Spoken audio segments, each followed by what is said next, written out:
Hey, welcome back.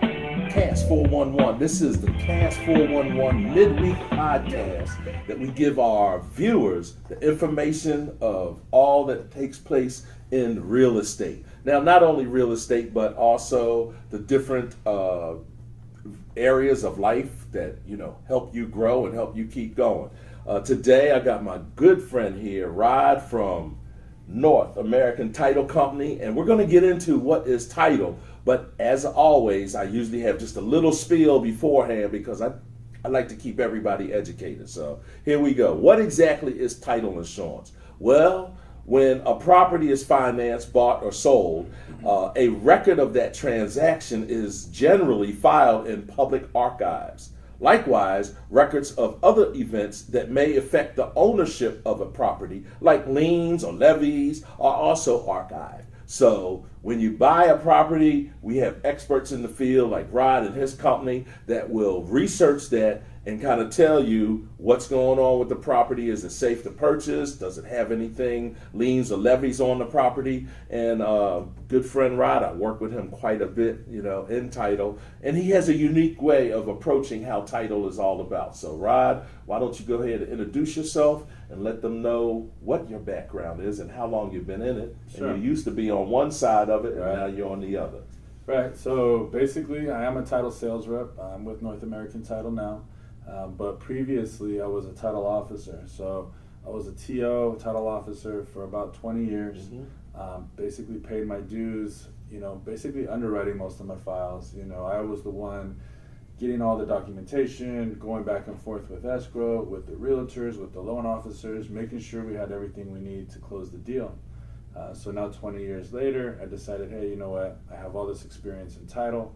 I think I could do well on the sales side. And so I took a shot 2 years ago, jumped into the sales side, and it's been great because I'm able to approach being a title rep a lot differently than most title reps can. Mm-hmm. It's more of, I like to be a resource, right? I like to be a resource to my clients, not so much a sales pitch, and just kind of show everybody, hey, I can do everything that I could do as a title officer, but now you basically have a title officer at your service, really. You can call on me.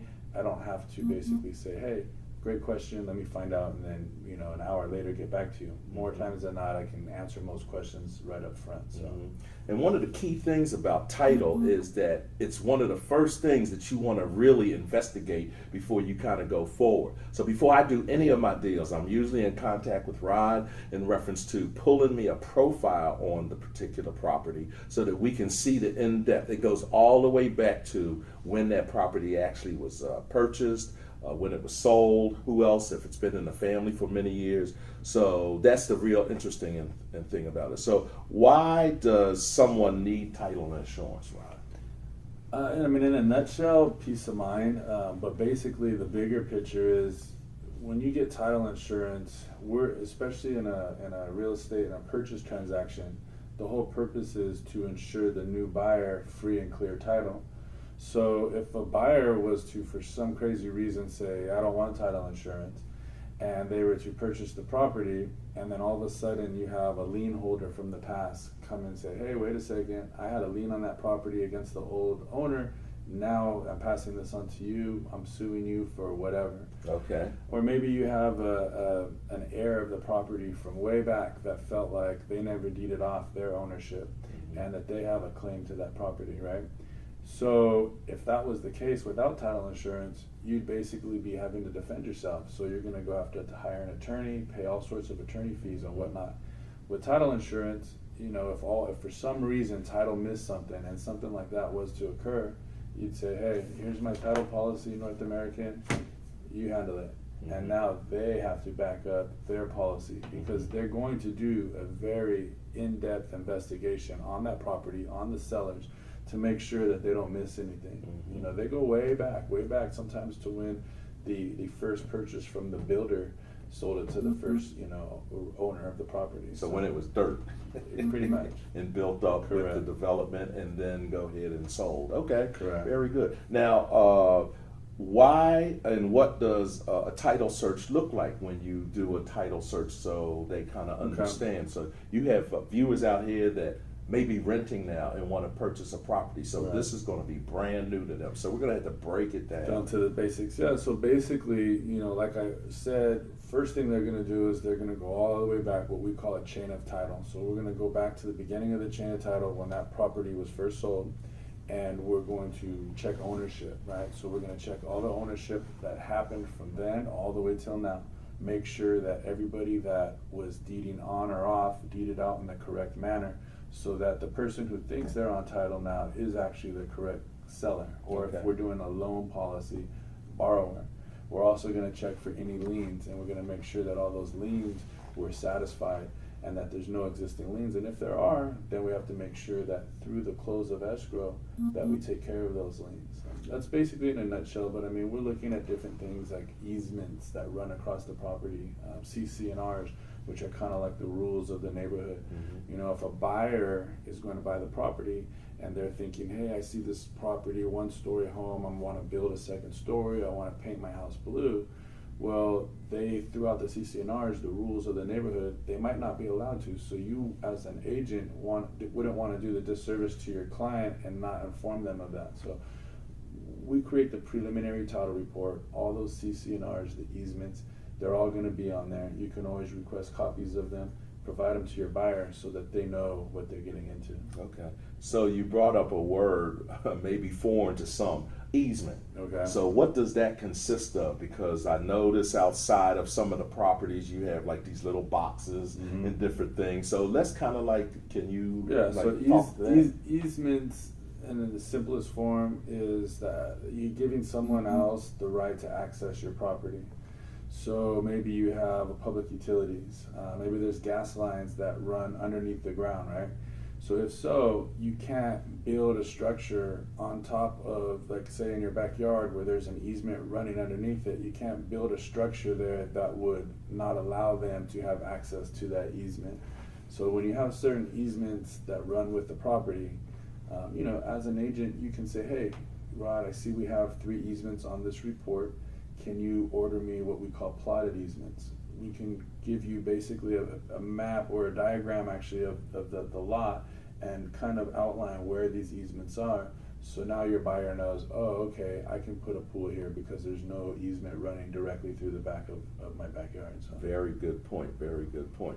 Because the easements like what? Water, gas, electric, and then the utility lines for cable, right? Yeah, Okay. All sorts of different ones. But those are probably the most common, the public utility ones. Okay, cool. Now, what I want to do right here, Rod, is just take a little break and just identify who and what we're doing here today. This is the KAS 41 Midweek Podcast. I'm Keith A. Stafford, your host, homeowner educator. Want to give you inspiration, motivation, and a positive outlook on what real estate is all about. But not only real estate, but other areas of life journey as you move forward. So renters out there, buyers out there, investors and sellers, I want you to listen in because the education part of this is very, very, very key for you. And as you look at this, you'll see a number down at the bottom of your screen that you'll be able to contact me. And all of the guests that I bring on, I'm always associated with them once a week, twice a week or so,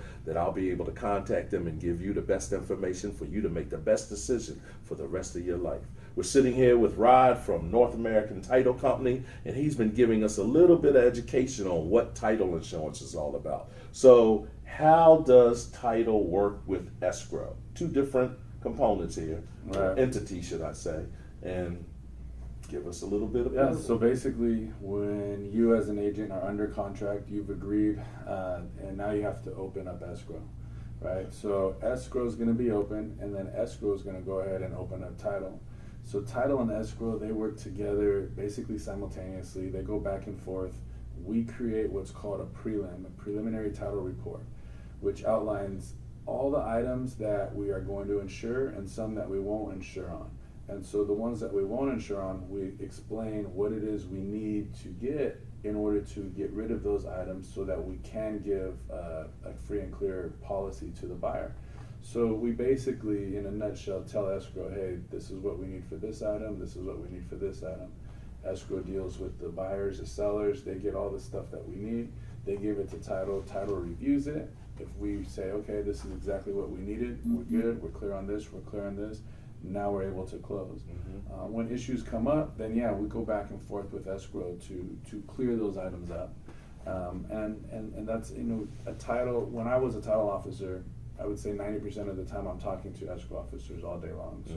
So they're definitely highly, they work together simultaneously, but all throughout the transaction, from the beginning to the end. So when I pull my team together, I orchestrate like getting with escrow, possibly talking with the title officer or the title company to help them understand whatever they find on the title report, we need to be able to clear up. And then I have to explain it to my buyers. Sometimes I have to explain it to the sellers to say, you know what, this happened way back when, and if you have this document, we can go ahead and give it to the title company, and then they can take that off. Now, other things like you had mentioned before, like money that's owed. Now, if a mechanic, or let me just say this, if a home repair person did work on your property and you did not pay them, that's called a mechanic's lien. Right. So those kind of liens get filed on the property. So you have all different types of liens, from judgments, child support liens, tax liens, mechanics liens. All those things tend to come up on a file here and there, and definitely we have to take care of all of those. We can't leave one of those in limbo and then the new buyer thinks, hey, I got this free and clear property, and then just like I was saying, someone comes back to them saying, no, this hasn't been taken care of. So, like we see tons of judgments. You see the most federal tax liens, IRS liens, state tax liens. Those are pretty much all the most common. You have your loans, the loans that you use most likely to purchase the property, but then you also have sometimes liens. Hopefully you don't have any liens on there, but sometimes there are liens, and we just have to take care of them. Escrow will order a payoff demand from the creditor, from whoever needs that money. They'll send us back, hey, okay, this is how much we need to settle this, and then we'll issue a reconveyance, a release, a satisfaction.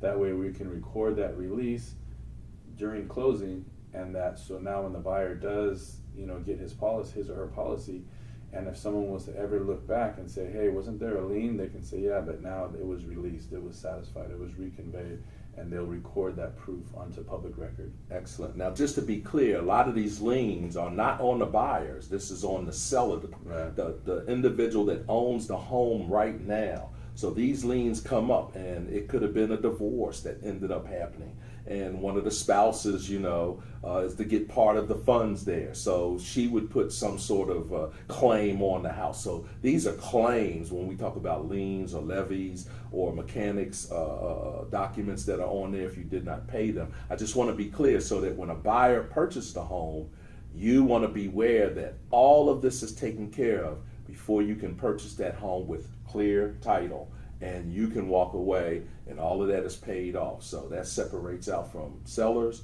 to buyers exactly how this all works and everything. Correct.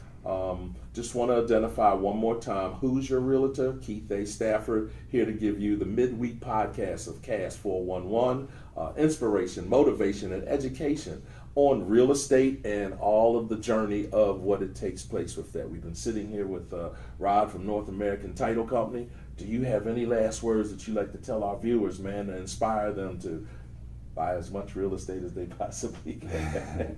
Yeah, you know what, honestly, you shouldn't worry too much about if there is a property that has liens, or that shouldn't discourage you from buying that particular property, because you're going to get title insurance, and there's not a reputable title company out there that's going to issue a title policy not clearing that up. So sometimes you hear people say, hey, you know what, I was looking at this property, but it has so many liens on it, and I'm not going to deal with it. Well, the thing is that's all going to get cleared up through the transaction. So it's not really anything that you need to worry about up front. Excellent, excellent. Well, until next time, peace, love, and tune in to KAS 411 Midweek Podcast coming up in next month. Wow, we're almost here to that holiday season coming. So watch out. I got some real cool guests going to be coming in and checking us out. Peace out. Yes, yes. Philadelphia love, Philadelphia love,